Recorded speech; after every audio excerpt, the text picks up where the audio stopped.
Apocalipse 22, 17.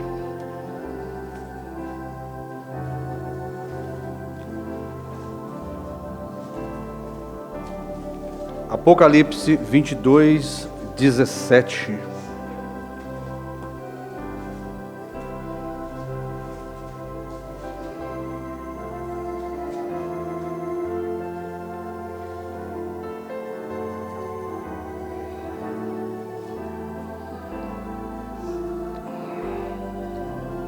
Boa noite, irmãos. No nome de Jesus Cristo, nós vamos ler a preciosa palavra de Deus no livro de Apocalipse, capítulo 22, versículo 17, que diz: E o Espírito e a esposa dizem, vem.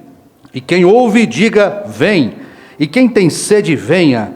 E quem quiser, tome de graça da água da vida. Nosso Deus e nosso Pai, queremos entrar em Tua presença mais uma vez.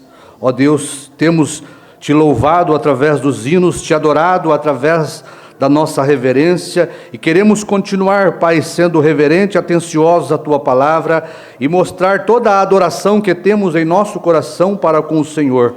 Que Tu possas vir em Sua grande misericórdia, ungir os nossos lábios e os nossos ouvidos, para podermos ouvir e falar com o Senhor nesta noite, Pai. Que o Senhor possa capacitar cada um que veio aqui, aqueles que estão pela internet, a ouvir, Pai, o que o Espírito está dizendo nesses últimos dias, através do ministério da esposa de Cristo, Pai. Queremos pedir também a Tua misericórdia em favor da irmã Marli, Pai, que tem a sua pressão oscilando. Nós, no nome de Jesus, oramos para que a pressão da nossa irmã seja estabilizada pelo poder do ressurreto Jesus Cristo. É o que nós Te pedimos, Pai, em nome do Senhor Jesus Cristo. Amém, amém. Podeis assentar. Nós temos, mais uma vez, o privilégio de estar na casa de Deus para falarmos um pouquinho mais acerca da palavra de Deus, que é a coisa mais valiosa que nós temos. A palavra de Deus, ela é o nosso tesouro, a nossa vida. Na palavra de Deus está todo o nosso coração, tá certo? Nós amamos a palavra de Deus, nós amamos o cumprimento da palavra de Deus. Nós estamos aqui porque temos sede e fome da palavra de Deus. E a Bíblia diz que quem tem fome e sede, venha. Então, se você veio, é porque você tem sede e fome da palavra de Deus. Amém?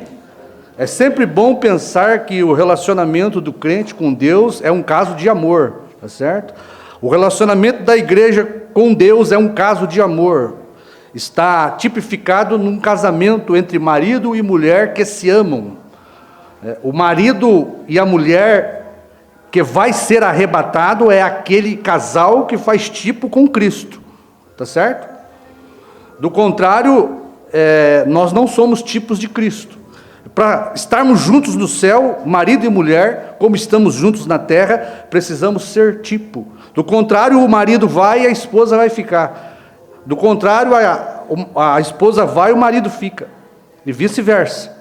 Mas o tipo de Cristo é noivo e noiva, marido e mulher subindo junto para viver a eternidade. Então nós devemos pensar nisso, principalmente os casados, né? Que nós temos esta responsabilidade de representar Cristo e a igreja no nosso casamento. O marido amando a mulher, dando a ela o respeito que ela merece. E a mulher reverenciando o marido, tendo ele como cabeça e dominante sobre ela. Esse é o tipo da igreja e Cristo. Agora, para se chegar a um casamento, você tem que saber que quando você coloca no seu coração de aceitar Jesus e ser batizado, ali se inicia um caso de amor, né? Um namoro. Você é batizado, você começa a namorar com Cristo. E aí o que você faz? Você procura saber o que Cristo quer de você. O que você pode fazer para Cristo para agradá-lo. Porque a mulher, quando casa com um homem, o desejo dela é para ele. E a ocupação dela é em agradar o seu marido. A verdadeira esposa, ela está constantemente pensando como pode agradar o seu marido. Diz o apóstolo Paulo: a solteira cuida mais das coisas do Senhor, mas a mulher que casa, ela só pode servir a Deus se ela servir seu marido.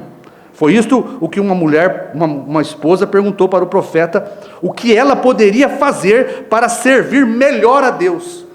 Olha a resposta do profeta: sirva seu marido. Quando a mulher serve seu marido, se submete ao seu marido por amor e o reverencia, ela está servindo a Cristo. Porque o marido é tipo de Cristo e a mulher é tipo da igreja. É o que nós, a igreja, fazemos. Quando namoramos com Cristo, nós somos batizados no nome dele, Cristo se torna a nossa paixão. A partir dali começa-se um caso de amor, né? E ali Deus vai olhando o coração de cada um de nós como uma igreja, para ver se existe dentro daquele coração um amor sincero. O jovem toma a moça em namoro e começa a conhecê-la, ele conhece ela conhece ele, e um vai conhecendo o amor, um vai conhecendo a sinceridade daquele amor, que é transmitido de um para com o outro. O que acontece quando chega a ponto de se noivar?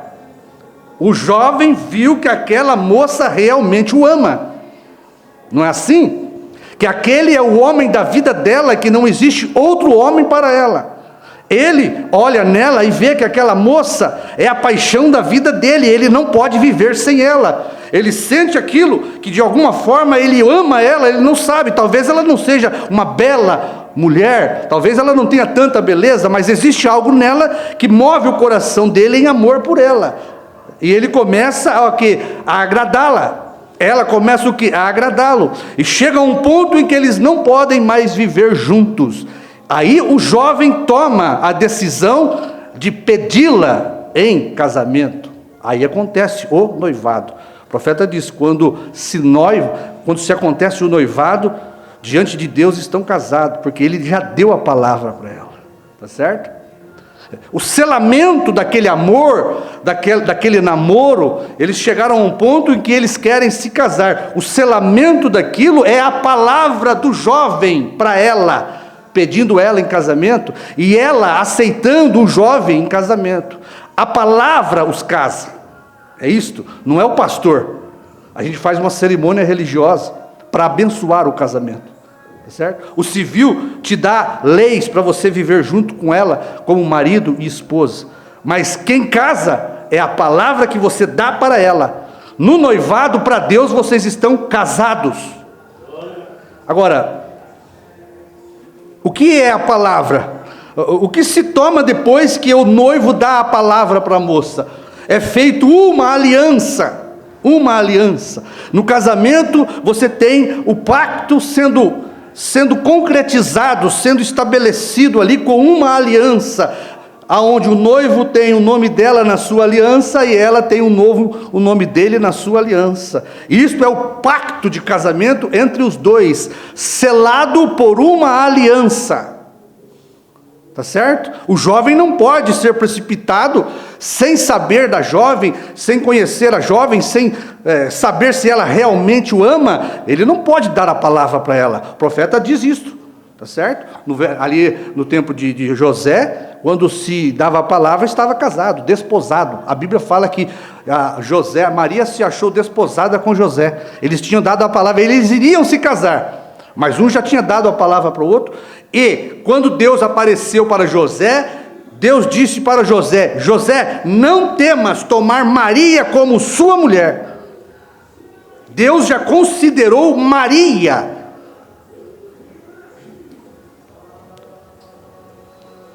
A gente precisa de atenção no culto, né? Principalmente jovens que estão pensando em namorar, em se casar. Isso aqui é bom para poder amadurecer o coração dos jovens, né? Então José, ele tinha noivado com Maria, ele tinha dado a palavra para Maria, para Deus já estava casado. Se ele voltasse atrás naquele noivado, e ela seria considerada uma adúltera se desse palavra para outro homem. É isso que o profeta ensina para nós. Então é a palavra do jovem que faz o casamento, que um dá para com o outro, e aquilo é compactuado em uma aliança. Eles fazem aquela aliança. A aliança que o noivo dá para a noiva e a noiva dá para o noivo. Para Deus eles estão casados, não importa o que aconteça. Você veja a grande responsabilidade. Deus toma nós, homens e mulheres, desta forma, porque Ele age assim com nós. Quando nós colocamos em nosso coração de sermos batizados para ter uma vida com Cristo, Deus vai nos tomar em casamento, mas primeiro há a fase do namoro, aonde você prova para Deus que você o ama. Você tem que provar para Deus que você o ama. Você tem que viver uma vida limpa, santa, pura. Você tem que tirar do seu coração toda a raiz de carnalidade, de amor pelas coisas do mundo, de idolatria pelas coisas do mundo. Você tem que mostrar a Deus que Ele é o seu amado e a sua paixão, e que fora dele não há outro amor na sua vida. É isto que a pessoa, quando se coloca no seu coração servir a Deus, ela tem que ter responsabilidade.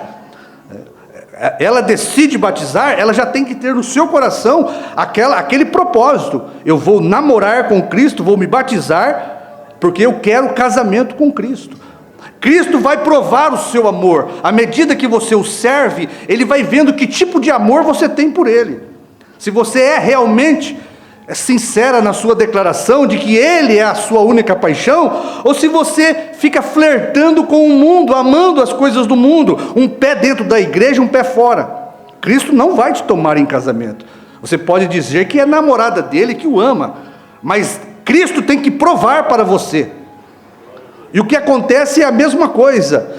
Deus, quando vê que você o ama de todo o seu coração, de todo o seu entendimento, e que você deseja Ele como seu marido, cabeça da sua vida, governante da sua vida, o que Ele faz? Ele faz uma aliança com você. Aonde está esta aliança? No batismo do Espírito Santo. Quando Deus te dá o batismo do Espírito Santo, aquilo é um casamento que Ele está fazendo com você. Ele provou o seu amor, Ele viu a sua sinceridade, tá certo? E Ele sela este namoro com uma aliança de casamento, dando para mim e para você o Espírito Santo. É o pacto no sangue dele. Você foi sincera na sua atitude para com Deus, o Senhor Jesus Cristo, e a prova de que Ele vai tomar você em casamento é que Ele vai lhe dar uma aliança. O Espírito Santo é a aliança que Deus tem para nossas vidas. A aliança é aquele círculo interminável. A aliança está mostrando a eternidade. Ali está mostrando um casamento para a eternidade que não tem fim, até que a morte nos separe aqui. A palavra do noivo, da noiva é isto: até que a morte nos separe. Ninguém pode quebrar aquela aliança. É um círculo interminável enquanto estiver na terra. Você prometeu isto a ela, ela prometeu isto a ele. Deus leva em consideração a sua palavra. Se voltar atrás a mulher e casar com outro, é chamada adúltera, e adultera quem tomar aquela mulher. Assim diz a Bíblia. O Senhor Jesus disse: a não ser por causa de prostituição. Ele tem direito de repudiá-la e casar-se com outra, a não ser por causa de prostituição. Agora, o selo, a aliança que Deus vai colocar em nosso dedo, em nosso coração, é mediante a sua palavra. Deus conhece o nosso coração. Às vezes, muitos crentes não são batizados com o Espírito Santo. Deus não toma aquele crente, aquela mulher como sua noiva, porque ela anda flertando com as coisas do mundo. O profeta diz: Deus não vai casar com um homem, com uma mulher que tem o seu coração amor pelo mundo. Sabe por quê? Quando um homem e uma mulher, ele ainda ama as coisas do mundo, o amor de Cristo não está nela. Ela tem uma natureza velha de um marido velho, porque nós nascemos casados aqui no mundo com uma natureza maligna. Quando nós nascemos, nós temos um marido que manda em nós, que é a nossa natureza maligna. Herdamos ali no nosso nascimento. O marido que nos governa é uma natureza maligna, cheia de ódio, de rancor, de raiva, de inveja, de orgulho. E para Cristo nos tomar, esta natureza maligna, este marido mau, ele tem que morrer. Você tem que mostrar a Deus que você tem uma certidão de óbito dessa natureza maligna. Por isso há o processo do namoro, porque enquanto você namora, você tem que mostrar para Cristo que aquele marido velho da sua nova natureza está morta, para poder Cristo te tomar como sua esposa. Cristo não vai tomar um coração que está ocupado por um marido velho, tá certo? Nós nascemos aqui unidos por uma natureza maligna do mal de Satanás. Quem habita no coração do homem e da mulher no seu nascimento não é Deus, não é o Espírito Santo, é o mal, é o diabo. Nós herdamos este esposo mal chamado Satanás com a natureza do mundo quando nascemos em pecado. Deus só vai nos tomar em casamento se Ele ver que esta natureza, este marido mau, esta natureza má que você tem, maligna, está morta. Deus não vai coabitar neste coração com você casado, se este marido velho estiver aí, se esta velha natureza estiver ainda fluindo de você. Então o namoro, o batismo, a justificação, a santificação é um processo em que o homem e a mulher mostra realmente se ele ama a Deus, se ele deixou tudo para trás, se o mundo, o marido da sua natureza está morto mesmo. Você tem que apresentar a Deus uma certidão de óbito, mostrando que a sua natureza foi mudada, que você sofreu o processo de justificação, santificação e recebeu um novo nascimento. Você é uma nova criatura, uma nova mulher, um novo marido, um novo homem. Aí Jesus vai te tomar em casamento e vai colocar dentro de você o seu Espírito Santo, que é a aliança de Deus com o homem. Jesus Cristo morreu na cruz do Calvário e fez uma aliança. Não foi isso que ele fala? Tomai e bebei, este é o meu corpo e o meu sangue. A nova aliança no meu sangue. Fazei isto em memória de mim. Então Deus coloca o Espírito Santo, uma aliança eterna que não tem fim. Uma aliança que ele fez com o homem. Aquilo é a prova de que ele nos ama e a prova de que você o ama. Esta é a aliança que o noivo dá para a noiva e a noiva dá para o noivo. É um pacto de amor incondicional, um pacto de amor. E aquilo é só a morte para separar aquilo. Isto é para nós aprendermos o que é um relacionamento sério com Deus. A pessoa que vem para Cristo, ela tem que ter determinação, ela tem que ser responsável, como o jovem que vai namorar, e a jovem que vai namorar, tem que ter responsabilidade, sabendo que se você der a palavra que vai casar com ela, para Deus você está casado.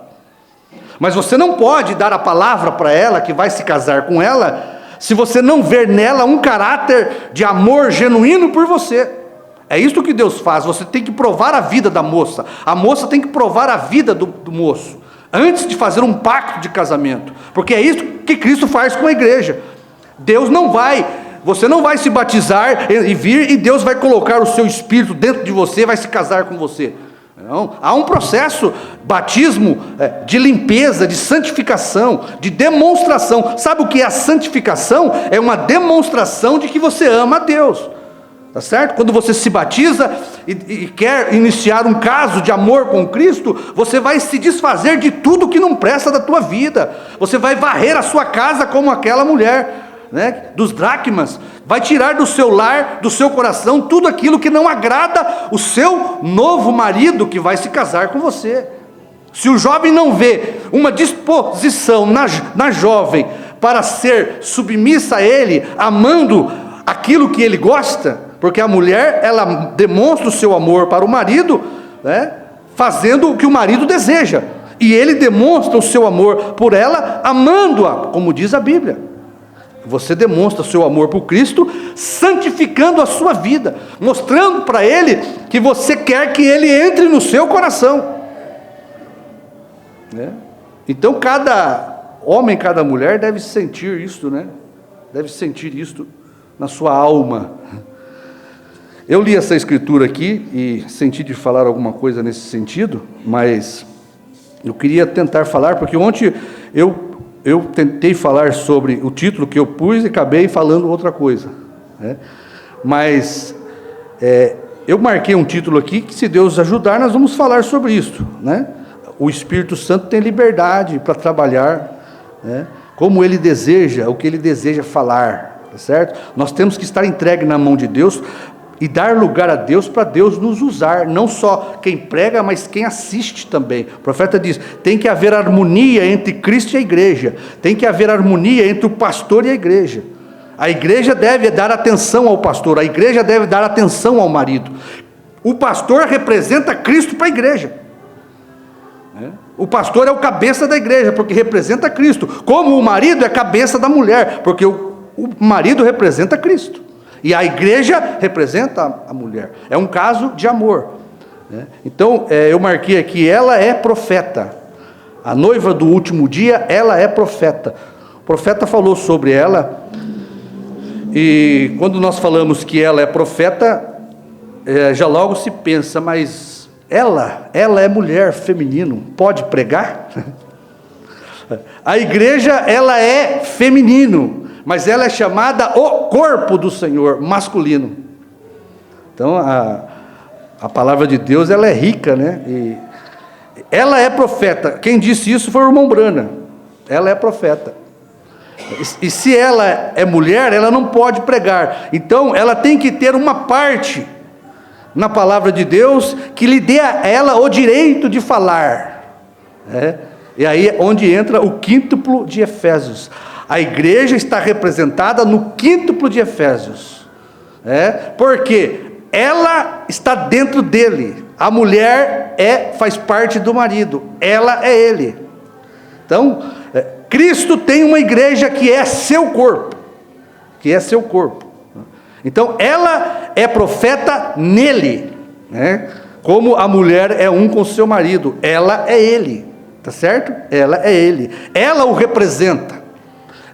O marido está velado nela. Não é assim que a Bíblia ensina? A mulher deve ter o seu marido encoberto no seu coração. Você viu quem que a noiva trouxe ocultado dentro dela? Esta nuvem, ela é formada por 7 eras da igreja. É formada pela igreja. Aquela nuvem é a glória de Cristo, a esposa de Cristo, porque a mulher é a glória do marido. E quem forma a glória de Cristo nesta cabeleira branca é uma igreja de 7 eras. 7 mensageiros, 7 eras da igreja formam a glória de Cristo quando ele aparece nesta nuvem. Assim como a esposa é a glória do marido, e a esposa tem o marido ocultado em seu coração, assim como Cristo veio ocultado nesta nuvem da glória de sua esposa, Jesus veio ocultado por uma nuvem de glória da sua igreja, porque a glória de Cristo é a igreja, como o apóstolo Paulo disse, a glória do marido é a esposa. E a esposa esconde o marido no seu coração. A igreja de 7 eras escondeu Cristo dentro dela. Cada mensageiro representou Cristo escondido dentro dele. E aquele mensageiro representou a igreja. Você tem a igreja de Paulo, ela é ela. Mas Paulo, masculino, representou ela. Paulo fazia parte do corpo de Cristo. Você tem a igreja do tempo de Irineu, mas Irineu representou aquela igreja. Ela era ele, Irineu, tá certo? Ela, a igreja, era Paulo. Ela era Martim. Ela era Columba. Sempre representado por um mensageiro. A Bíblia chama esses mensageiros de videntes.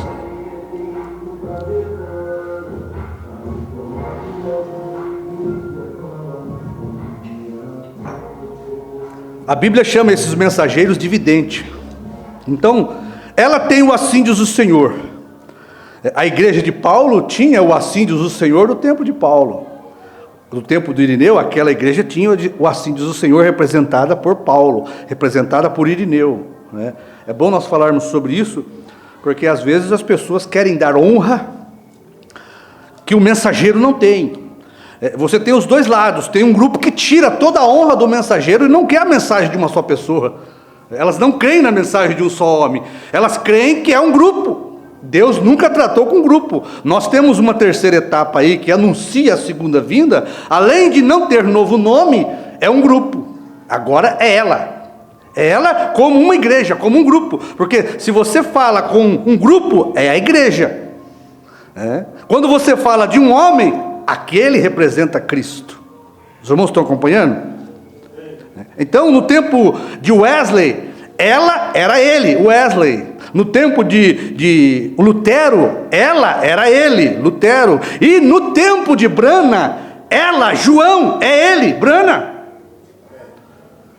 Então, aquela igreja que o profeta, mensageiro, forma no dia em que ele traz a palavra do dia, ela é representada nele, no mensageiro. Ela não tem uma mensagem própria dela. A igreja não tem uma mensagem dela. A mensagem dela é dele, do mensageiro do dia, que encabeça aquele quinto de Efésios: profetas, apóstolos, mestres, evangelistas e doutores. Então, quando você olha no Velho Testamento, irmãos, você tem profetas, maiores. Existem profetas maiores. O profeta veio e mostrou para nós que no Novo Testamento aqui, um profeta é um pregador da palavra, tá certo? É um pregador da palavra. A Bíblia fala que o profeta é um revelador divino da palavra em sua própria vida. Existem profetas maiores na Bíblia que ele veio revelar uma palavra que foi profetizada a respeito dele. Olha para você ver, Moisés. José, antes de morrer, falou de Moisés. Pode ler lá que José não era um profeta maior, ele era um sonhador, mas ele era profeta porque ele sonhava e acontecia. Ele era um profeta em grau menor. Você tem pessoas que profetizam algumas coisas dentro da igreja e aquilo acontece. Aquilo é um profeta menor, é um dom de profecia. Como Ágapo. Ágapo tinha um dom de profecia, ele não era um profeta. Não tem nada escrito sobre Ágapo. Você toma o profeta José, um profeta menor, ele tinha sonhos, e ele falou sobre Moisés. Moisés era um profeta maior, ele veio revelar Deus para o povo. Ele era um revelador divino da palavra escrita em sua própria vida. Você pode perceber que a vida de Moisés retratou a vida de Cristo. Ele foi perseguido ao nascer. Jesus foi perseguido ao nascer. Moisés era um tipo de Cristo. Tá certo? Nós vamos falar isso na próxima mensagem, que eu estava querendo trazer isso para os irmãos, Mas se você ver o que Moisés fez, é exatamente o que Cristo fez. Moisés alimentou 2 milhões de pessoas ali no deserto. O que foi que Jesus fez quando ele veio? Alimentou 10 mil pessoas ali também. Moisés, ele era guiado pela coluna de fogo. Jesus era guiado pela coluna de fogo. Então, Moisés disse: o Senhor vosso Deus levantará um profeta como eu. E você pode perceber que Moisés tinha características de Jesus. Um profeta maior. Moisés era um profeta revelador.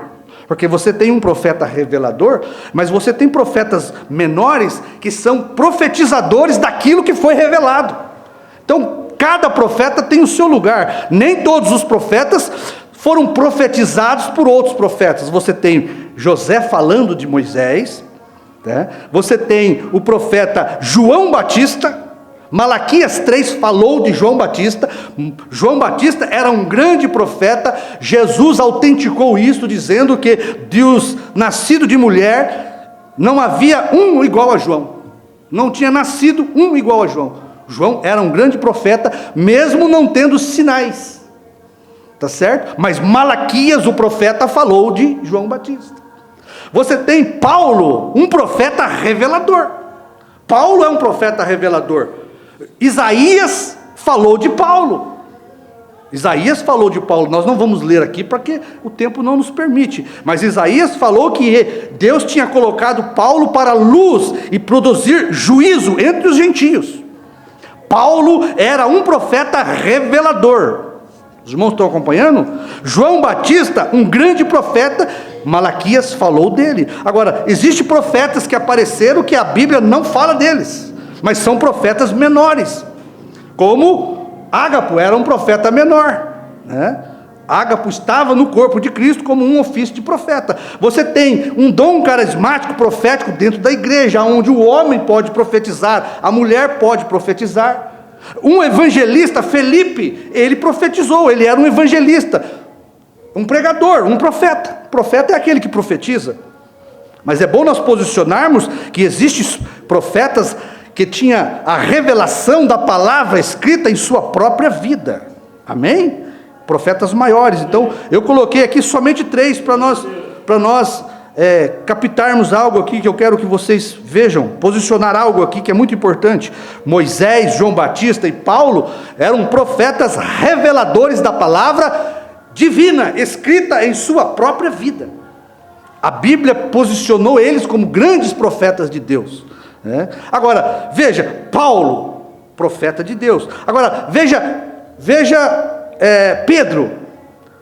Pedro, ele profetizou, era um profeta, mas não na qualidade de Paulo, não na qualidade de Moisés, não na qualidade de João Batista. Ele era um profeta menor, estava dentro do quíntuplo de Efésios, formou um quíntuplo nos dias de Jesus. O que Pedro profetizou? A mesma coisa que Jesus profetizou. Pedro era profeta profetizando o que Jesus havia pregado. E olha para você ver que Pedro revelou coisas que nem Jesus tinha falado. Então Pedro era um profeta ali, profetizando o que Jesus havia profetizado. É como o profeta pregou aqui na mensagem, perguntas e respostas sobre o selo. Perguntaram para ele: teria a noiva de Cristo um ministério antes do rapto? Olha aqui a resposta dele: claro, isto é o que está acontecendo agora. Veja, a noiva de Cristo certamente é a mensagem da hora, tá certo? Veja, a noiva de Cristo, claro, é formada de apóstolos, profetas, mestres, evangelistas e pastores. O ministério da noiva é formado por este quíntuplo de Efésios, tá certo? Este quíntuplo de Efésios, eles profetizam o que o profeta trouxe no dia em que ele veio revelar a palavra e formar o corpo da noiva naquele dia. Cada mensageiro, ao trazer a palavra do dia, formou o quíntuplo de Efésios do seu dia. Cabe a Deus mostrar quem é pastor, quem é mestre, quem é evangelista. Nós temos que achar nossa posição, tá certo? Mas a noiva de Cristo, ela é composta. Então Pedro estava incluído na noiva de Cristo. Pedro profetizou no dia de Pentecostes, Atos 2,38, ele trouxe o assim diz o Senhor Jesus. O que Pedro profetizou era o assim diz o Senhor Jesus. Pedro e os demais apóstolos eram profetas junto com Jesus, profetizaram exatamente o que Jesus havia pregado. João, Lucas, Mateus, Marcos, eles escreveram esses evangelhos, eles eram escribas, né? Mas os apóstolos, Estevão, diácono, um evangelista, ele pregou exatamente o que Cristo pregou. Então, esses homens formavam um corpo em torno da escritura do dia com Cristo. Pedro profetizou no dia de Pentecostes o nome do Pai, do Filho e do Espírito Santo, que ninguém sabia. Pedro, sendo um profeta menor, você não tem nenhum profeta falando de Pedro na Bíblia, mas Pedro era um profeta porque profetizou a mesma coisa que Jesus havia pregado, né? E revelou aquilo que Jesus já tinha revelado. Pedro mostrou para nós o nome do Pai, do Filho e do Espírito Santo, pregando Atos 2,38. Os apóstolos, nem todos os apóstolos sabiam disso. Deus usou o ministério de um só homem ali, Pedro. Pedro era um só homem. Paulo depois autenticou o ministério de Pedro, que a Pedro foi dado o ministério da circuncisão, e a Paulo da incircuncisão. Paulo admitiu que Pedro era a cabeça da igreja ali, junto com Cristo. E depois que Cristo partiu, Pedro continuou sendo cabeça ali, da igreja judia. Pedro profetizou, e Pedro representou a igreja do Pentecostes. Ele tinha o assim diz o Senhor. Aquela igreja era profeta para profetizar o que Cristo havia profetizado, e entregar para a igreja o nome do Pai, do Filho e do Espírito Santo, para um batismo autêntico e verdadeiro ali no tempo apostólico. É bom nós tomarmos Pedro, porque há um paralelo de Pedro aqui nesses últimos dias com João. Pedro era profeta profetizando o que Cristo havia profetizado.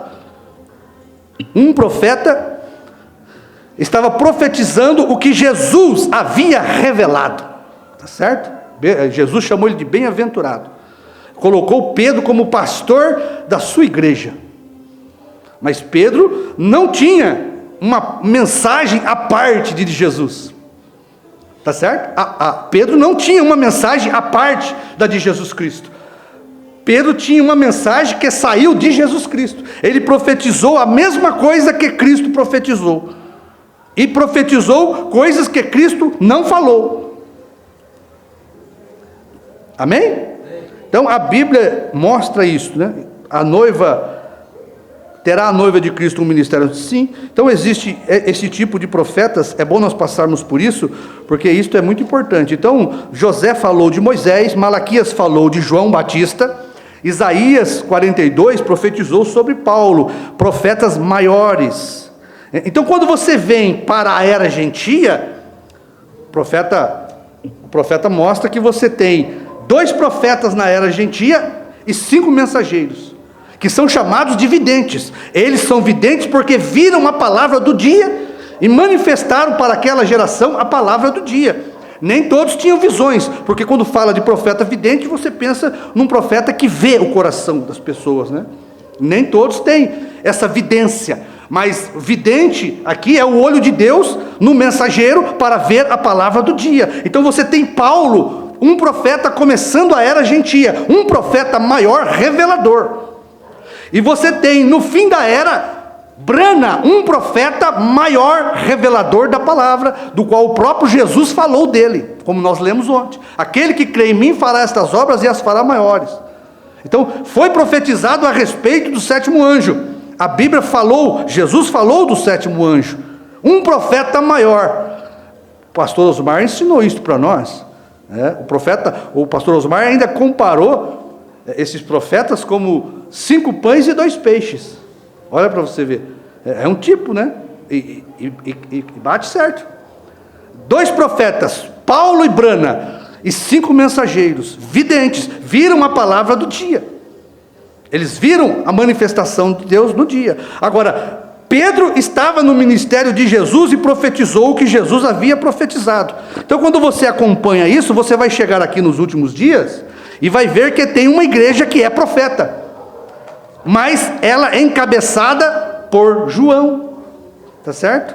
Por João, um homem para representar ela como igreja. Assim como Pedro representou a igreja judia, João representa aqui a igreja gentia. Foi o irmão Brana que disse isso. João representa a igreja. Eu não achei o parágrafo, mas eu posso trazer para os irmãos.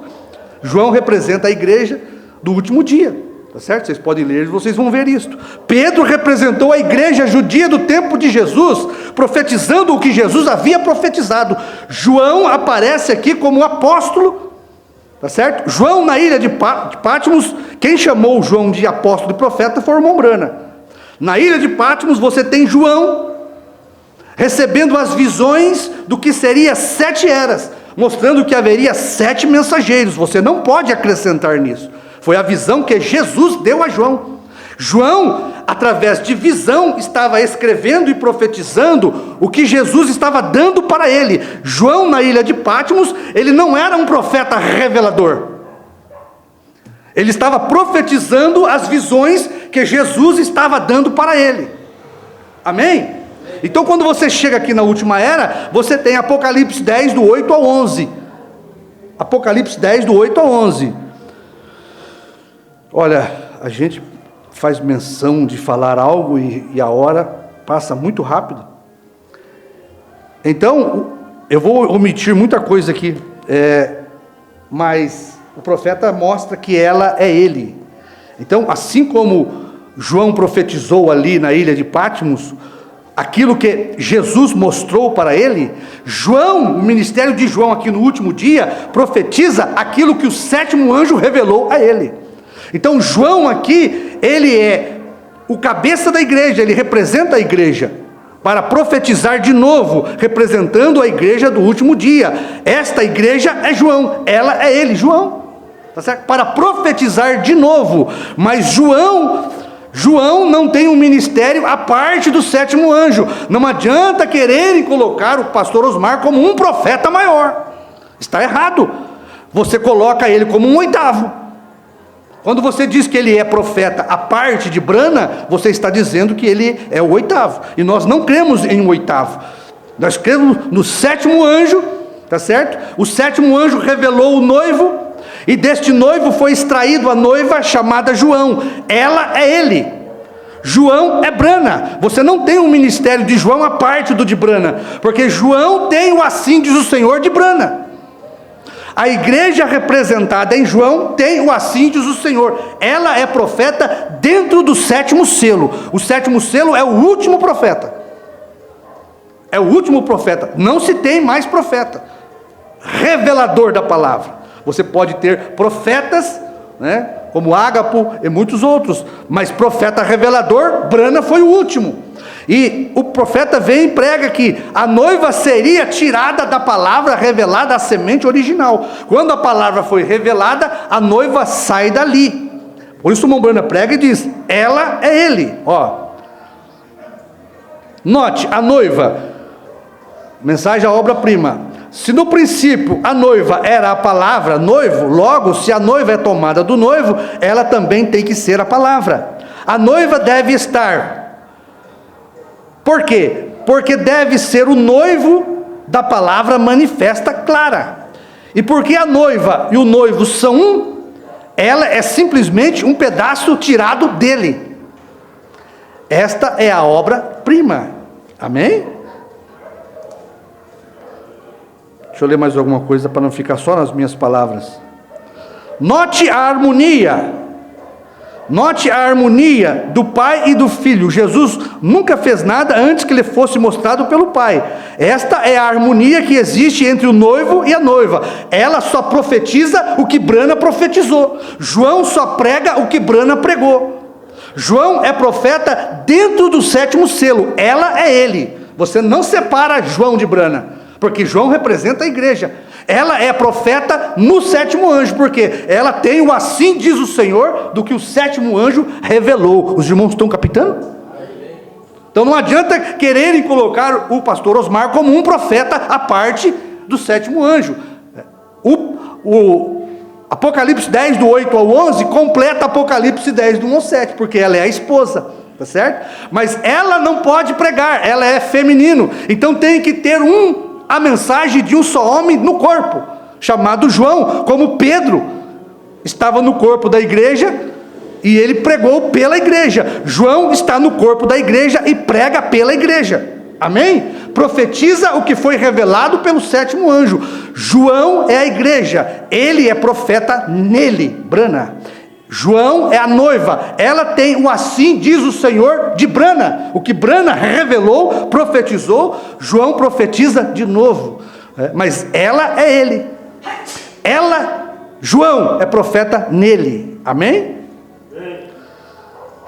Os irmãos tenham paciência, que isso aqui é muito importante.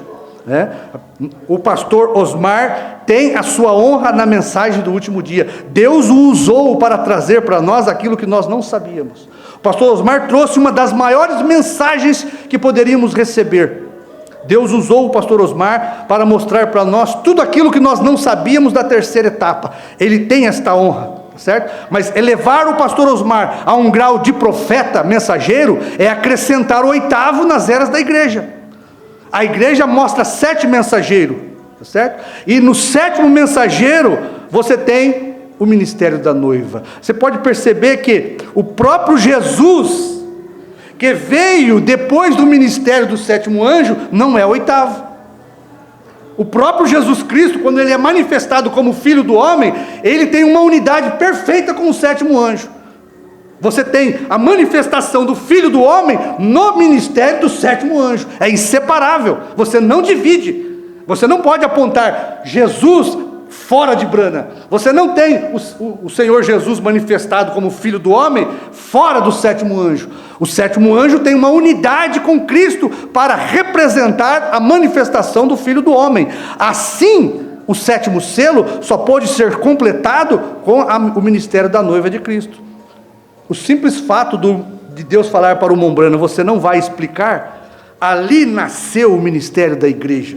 Dali foi tirado a costela, não expliques. Dali foi tirado a noiva de Cristo.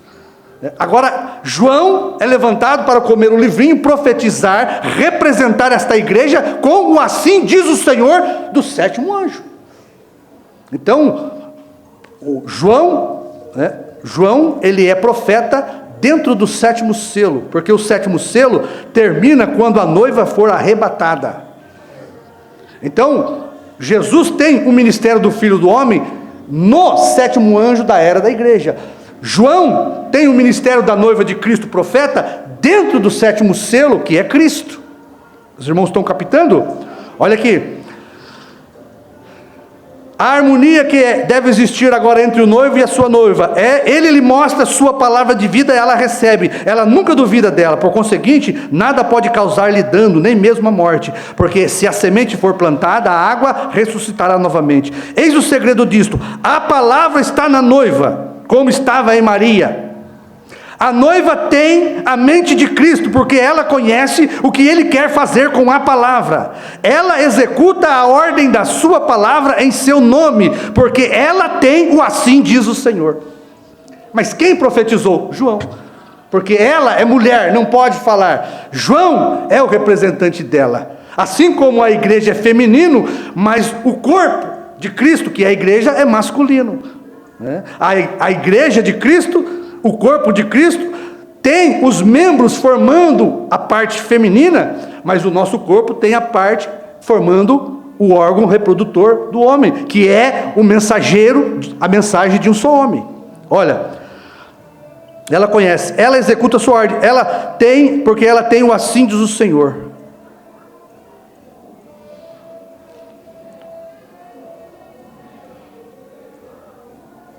Ó, 175, a palavra fala da semente original. Veja, ela nunca duvida, do mesmo jeito, veja, a noiva, ela mostra a sua palavra de vida.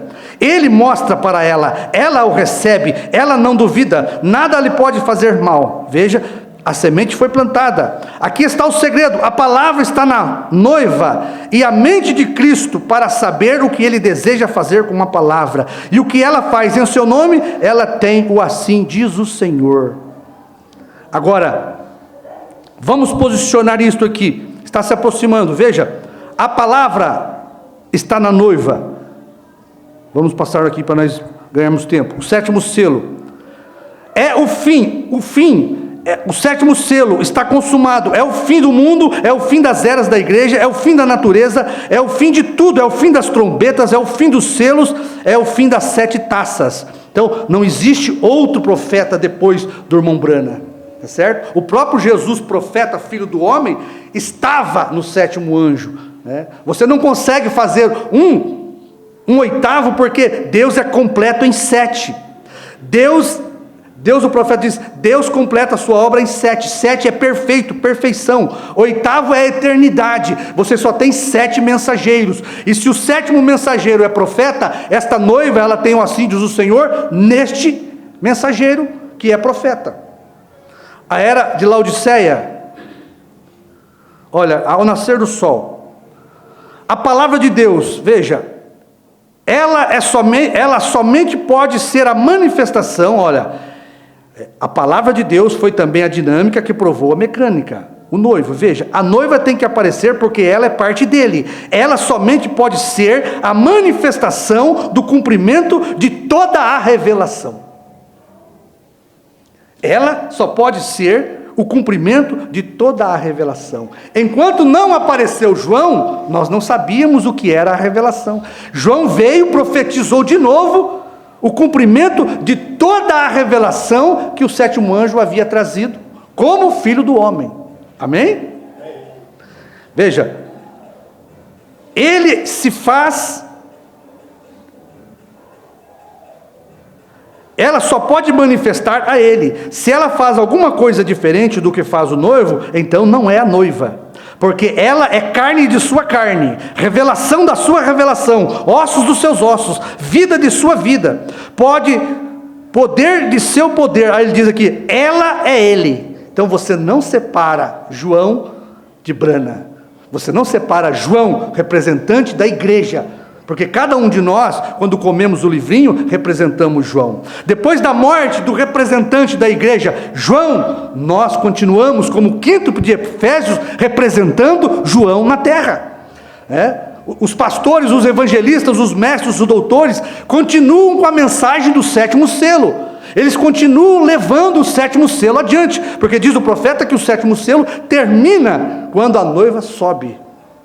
Porque ela, João, a igreja, é ele, o sétimo selo, o mistério. Continua-se o mistério na igreja, na terra, através da vida da noiva. Por que o povo não entende esta noivinha? Porque ela é um mistério, ela faz parte do noivo. Então ela é ele. Ela profetiza exatamente o que Brana profetizou. Ela tem o assim diz o Senhor nele. João é profeta dentro do sétimo selo. Nós somos profetas hoje dentro do sétimo selo, porque estamos profetizando o que foi revelado pelo profeta. Amém? Então nós, a igreja, temos o assim diz o Senhor, mas nós não cremos num profeta maior depois de Brana, como muitos querem fazer do pastor Osmar um profeta depois de Brana. Isto aí é oitavo, e não existe oitavo mensageiro. O sétimo mensageiro, nós estamos identificados, nós, João, a igreja do último dia, está identificada no sétimo anjo. Nós somos eles é nós, tá certo? Ela só pode ser a manifestação do cumprimento de toda a palavra. É igual ao homem e sua esposa, eles são um. A mulher foi tomada do seu lado, ela recebe o espírito feminino.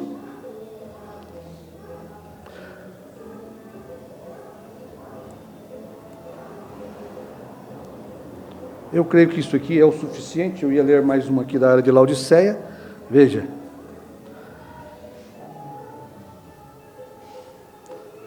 Mensagem à era de Laodiceia. O profeta diz aqui no parágrafo 162.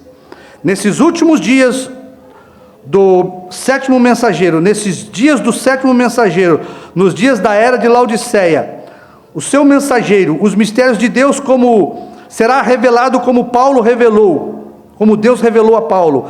Ele falará claro, e aqueles que receberem este profeta em seu próprio nome, receberá o efeito benéfico do ministério deste profeta. Aqueles que ouvirem serão abençoados e se tornarão parte da noiva do último dia. Está mencionado em Apocalipse 22:17. O Espírito e a noiva dizem: vem. Veja, atente para o profeta autenticado de Deus que aparece nesses últimos dias. O Espírito e o profeta e a noiva estarão dizendo a mesma coisa. Isso bate com o que o Mombrana ensinou aqui. Ela é ele. Ela é ele. Então, João é representado hoje na terra com o ministério de uma só pessoa, o qual nós cremos que foi o pastor Osmar. Mas o pastor Osmar, não teve um ministério à parte do de Brana. O pastor Osmar representou para nós o ministério de uma só pessoa, mas a igreja em si, ela tem o assim diz o Senhor Brana. Tudo que Brana profetizou, João toma o livro e profetiza de novo. E quando ele profetiza, forma este corpo chamado a igreja, em torno do que João profetizou, que é a mesma coisa que Brana falou. Então, fique bem claro que João é profeta, profetizador daquilo que Brana profetizou. João é profeta, a igreja, dentro do sétimo selo. Olha aqui, veja, encerrando aqui, quero dizer mais uma coisa, concluindo agora, não perca isto, quão impressionante, do sétimo anjo, o mensageiro do sétimo selo. Quem que era o mensageiro do sétimo selo? Brana. Quem que o sétimo selo veio trazer à terra? Jesus. Então, Brana e Jesus, eles são mensageiros do sétimo selo. Mas não é só Brana e Jesus, porque Brana manifestou o esposo, a palavra revelada, para tirar desta palavra revelada a noiva. Do mensageiro do sétimo anjo, o mensageiro do sétimo selo, mensagem Apocalipse 10 era o 7º selo. Amém? Não fala que Apocalipse 10, do 1 ao 7, é o 7º selo. Tá certo? O 7º selo, ele estava incompleto, enquanto não apareceu a noiva. Apocalipse 10, do 8 ao 11. Ninguém ficou sabendo do que foi profetizado pelo 7º anjo, enquanto não apareceu a noiva. É como o pastor pregou. Depois do ano 2000, apareceu a noiva, profetizando exatamente o que o esposo profetizou, falando exatamente o que foi revelado pelo 7º anjo, porque Deus havia proibido o irmão Branham de não dizer nada sobre a terceira etapa. Aí aparece o ministério da esposa, representada por João. João não é um mensageiro à parte do 7º selo. João não é um profeta à parte do 7º selo. Nós fazemos parte do 7º selo. A igreja é ele é ela. Amém? Ela profetiza o assim diz o Senhor do marido, a palavra revelada pelo 7º anjo. Amém? Então, Apocalipse 10 é o 7º selo. Apocalipse 10 até o 11 é o 7º selo, porque a noiva está dentro do 7º selo. A noiva, João, profetiza dentro do 7º selo, e só acaba o 7º selo quando a noiva parte. Então, não existe oitavo, para vocês que querem nos acusar de ter o pastor Osmar como um oitavo. Não existe, nós não cremos nisso. O irmão Branham não deixou isto. Ela é profeta representada por João, por um homem, assim como a igreja do Pentecostes. Pedro profetizou dentro do ministério de Jesus. Pedro profetizou exatamente o que Jesus revelou. Assim João profetiza novamente, é pregador, é profeta. Nós somos profeta, tá certo? Não na qualidade de Moisés, não na qualidade de Paulo, não na qualidade de João Batista, que tiveram a palavra escrita em suas próprias vidas, não da qualidade de Branham. Mas João representa a noiva, ela é profeta, e quando ele profetiza o assim diz o Senhor do profeta William Branham. Amém? Pai celestial, agradecemos o Senhor por esta noite, pelas bênçãos que o Senhor tem derramado sobre a nossa vida. Pedimos que o Senhor continue, ó Pai, tratando conosco, falando conosco, ó Pai, que o Senhor continue a trabalhar no meio do seu povo, Pai. Em nome de Jesus Cristo, abençoa o restante deste culto, onde vamos agora participar do corpo e do sangue do Senhor, representado neste pão e neste vinho, Pai. Em nome do Senhor Jesus. Amém.